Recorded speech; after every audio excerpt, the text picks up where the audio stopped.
అనంతపురంలోని పొట్టి శ్రీరాములు పాఠశాలలో చదువుకుంటున్న నలుగురు విద్యార్థులు స్కూల్ నుంచి పారిపోయారు.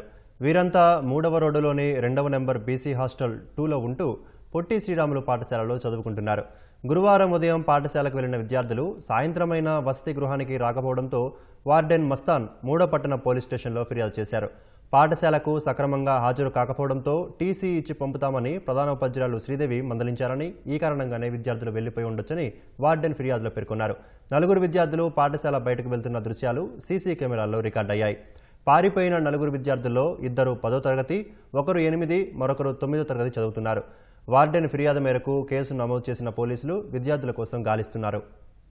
ఆ స్కూల్ కొద్దిగా ఇర్రెగ్యులర్ ఉండాలనే ఉద్దేశంతో వాళ్ళ పేరెంట్స్ కూడా పిలిపించి అందరికీ ఫోన్ చేసి చెప్పారు. మీరు కన్నా రెగ్యులర్గా అటెండ్ చేయండి, చదువుకోకపోతే మీకు అందరికీ టీచింగ్స్ అని చెప్పేసి మేడం అందరికీ చెప్పింది.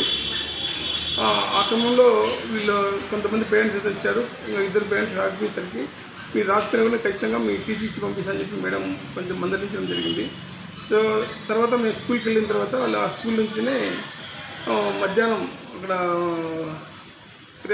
ప్రేయర్ హాల్లో ఉన్నారు. తర్వాత మెడికల్ క్యాంప్ చేస్తే అక్కడ కూడా ఉన్నారు పిల్లలు. దాని తర్వాత పిల్లలు మా హాస్టల్కి తిరిగి సాయంకాలం మాకు 4:35కి వస్తారు. అప్పుడు మేము ఒకసారి చూసుకున్నట్లయితే ఆ పిల్లలు లేనందువల్ల ఇమ్మీడియట్గా నేను పిల్లలు లేరని గమనించి ఇమ్మీడియట్గా అదే రోజు మేము పట్టిసీమ స్కూల్ తదితర ప్రాంతాల్లో రైల్వే స్టేషన్ బస్ స్టాండ్ ఎక్కించి మాకు వాళ్ళు దొరికిన వెంటనే ఇమ్మీడియట్గా 3 టౌన్ పోలీస్ స్టేషన్కి వెళ్ళి మేము కంప్లైంట్ జరిగింది.